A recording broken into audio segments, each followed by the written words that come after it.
अस्सलाम वालेकुम मेरी यूट्यूब फैमिली। उम्मीद करती हूँ सब ठीक होंगे। जी अल्लाह पाक सब पे रहमत करे, करम करे। 15 दिन के बाद कल मेरी वापसी हुई बुरे वाला से अपनी अम्मा के घर। पूरे 15 दिन लगा के आई।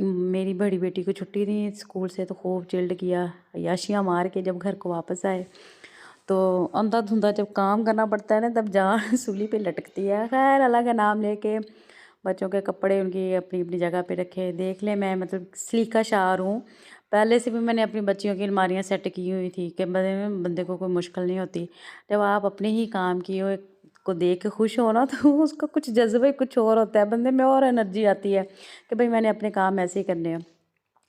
बच्चों की चीज़ें सेट की, अपने लिए मैंने कुछ शॉपिंग की थी बाज़ार से। वो अपने कपड़े लिए और शॉल वगैरह ली थी, वूल की अच्छी थी, रीज़नेबल प्राइस में बुरे वाला से अच्छी शॉपिंग हो जाती है। आरी वाला में तो वाक़ई सच्ची में कुछ नहीं है हमारे सिटी में। और शायद पता नहीं मैं बुरे वाला क्यों हूँ, मुझे वहाँ की शॉपिंग ज़्यादा करना ईज़ी है क्योंकि मुझे यहाँ के सिटी का पता ही नहीं है। तो जब आप पे ज़िम्मेदारियाँ पड़ती हैं तो बहुत सारी चीज़ें ना लाइफ में चेंज हो जाती हैं। जब से मेरी सास का इंतकाल हुआ है, अल्लाह ताला उन्हें जन्नतुल फ़िरदौस में जगह दे, तो एकदम से ज़िम्मेदारियों का बोझ सर पे आ पड़ा। छोटी से छोटी चीज़ से लेके बड़ी से बड़ी चीज़ तक, हर चीज़ मुझे खुद देखना पड़ती है। मुझे बाज़ार जाना पड़ता है क्योंकि उनको मैं कह देती होती थी कि अम्मी ये चीज़ ले आएँ, वो ले आएँ। बाज़ार जाने से ना मेरी जान ही निकलती है। मोस्टली औरतों को बहुत शौक होता है शॉपिंग करने का, ये वो। क्योंकि मुझे अपनी सास की लाई हुई चीज़ें भी पसंद होती थी। घर की भी छोटी से छोटी चीज़ें मैंने वहाँ से बुरे वाले से ख़रीदी क्योंकि बच्चे छोटे हैं तो घर पे कोई सँभालने वाला भी नहीं होता।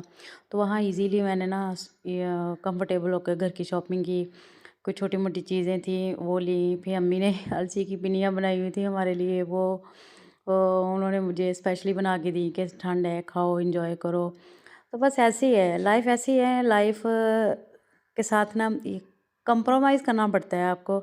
अल्लाह ताला ने हमें रहने के लिए दिन दिया है, खाने के लिए, सोने के लिए हमें रात दी है, खाने के लिए हज़ारों करोड़ों नेमतें दी हैं अल्लाह ताला ने। लेकिन जब हम उनकी ही नाशुक्री करते हैं तो वो हमारे लिए ठीक नहीं है। ये किचन की भी छोटी-छोटी चीज़ें मैंने ली हैं, वो जो मुझे ज़रूरत जिनकी ज़्यादा फ़ील होती थी, वो मैंने ली हैं। क्योंकि हमारे ओल्ड हाउस में चोरी हो गई तो काफ़ी ना मोमना के बाबा ने सऊदीया से सामान भेजा हुआ था, तो वो चोरी करके ले गए सामान। वैसे भी जब हम नए घर में शिफ्ट हुए हैं तो अभी शिफ्टिंग ही हो रही थी, बस ट्रेजेडीज़ ज़्यादा हो गई जिसकी वजह से ना अभी तक रूटीन नहीं सेट हो रही। तो बस जो मुझे समझ आया, जो मुझे लगा कि ये चीज़ें और एक्स्ट्रा होनी चाहिए, ऐसी ये यूज़ करने वाली चीज़ें ना जितनी भी हों कम होती हैं। खैर चोरी हुई, काफ़ी नुकसान हुआ, अब फिर से नए सिरे से नई चीज़ें, ये वो हर चीज़ लेनी पड़ी। समझ ही नहीं आती कि आपने करना क्या है, करने क्या नहीं करना। अब आहिस्ता-आहिस्ता ज़िम्मेदारियाँ पड़ी हैं, समझ आ रहा है घर कैसे चलाना है, किचन को कैसे मैनेज करना है, रिश्तों को कैसे लेके चलना है, हर जगह पे कैसे पहुँचना है। कहीं अफ़सोस करने के लिए भी जाना पड़ता है, कहीं खुशी गमी, हर जगह पे मतलब जाना पड़ता है, बच्चों को देखना पड़ता है। बस ऐसे ही है, जब आपके लाइफ़ पार्टनर आप एक साथ नहीं ना रह रहे होते हैं, तो फिर ज़्यादा प्रॉब्लम फ़ेस करनी पड़ती हैं। बस अल्लाह ताला सब पे रहम करे, करम करे। इंसान नाशुक्र है।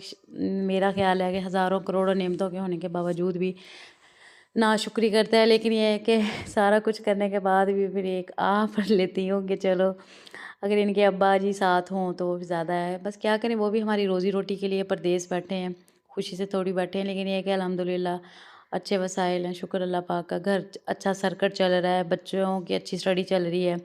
फिर इसके बाद 15 दिन के बाद आई थी, बहुत सारे अब्बा जी के, भाई के कपड़े थे, उनकी अलमारी सेट की, उनके कपड़े सेट किए। ताकि उनके पूरे वीक का कोटा पूरा हो जाए टेंशन नहीं होती। छोटी-मोटी चीज़ें थी, अब्बा जी का रूम सारा सेटमेंट किया क्योंकि अब उनकी भी रूटीन काफ़ी डिस्टर्ब है, जब से अम्मी की डेथ हुई है। कोशिश करती हूँ उनको खुश करने की, बाकी ये तो मालिक की मर्ज़ी है, कोई अगला बंदा खुश हो या ना हो। लेकिन ये है कि अपने घर की रूटीन या अपने घर के अफ़राद को लेके चलना, ये एक बहुत बड़ी रिस्पॉन्सिबिलिटी होती है। साथ ही लंच का टाइम स्टार्ट हो गया, नाश्ते के बाद ये मैं सारे काम करी जा रही थी। और छोटे बच्चों के साथ बहुत मुश्किल हो जाता है।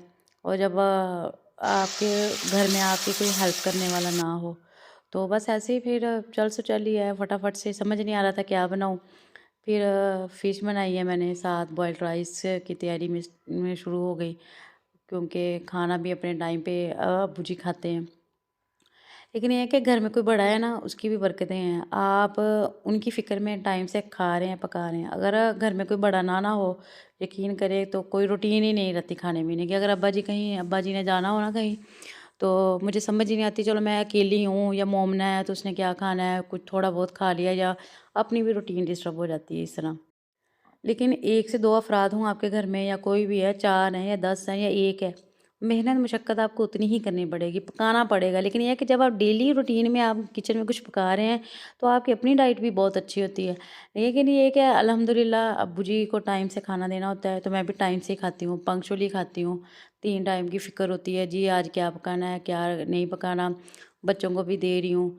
अगर खुदा ना ख़ास्ता कोई घर पे ना हो, जैसे अब्बू जी को कोई काम पड़ गया, कोई साहिवाल जाना है उन्हें या कहीं भी, तो फिर बंदे की ना रूटीन नहीं रहती। तो ये है कि अल्हम्दुलिल्लाह ताज़ा पकाओ, ताज़ा खाओ, तो शुक्र अल्हम्दुलिल्लाह, अल्लाह ताला की हज़ारों करोड़ों नेमतों का शुक्र अदा करना चाहिए। घर माशाल्लाह से साफ़-सुथरा हो गया, साफ़-सफ़ाइयाँ अच्छे से की, हर चीज़ अपनी जगह पे रखी।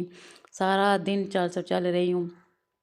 किचन भी अच्छे से नीट एंड क्लीन हो गया और अपनी रूटीन पे दोबारा से आ गई हूँ। उम्मीद करती हूँ आप लोगों को मेरा व्लॉग पसंद आया होगा। प्लीज़ मेरे चैनल को सब्सक्राइब करें, बेल आइकन को प्रेस करें, अपने दोस्तों और फैमिली के साथ शेयर करें। मुझे अपनी ढेर सारी दुआओं को में याद रखें। दूसरों के लिए भी अच्छा सोचें, अपने लिए भी अच्छा सोचें, तो इंशाल्लाह अल्लाह ताला भी आपके साथ अच्छा ही करेगा। पॉजिटिव रहें, अच्छी सोच सोचें, बाकी सारा कुछ अल्लाह पे छोड़ दें। उसने आपके लिए कुछ बेहतर प्लान किया हुआ होता है। मिलते हैं नेक्स्ट व्लॉग में। अल्लाह हाफ़िज़।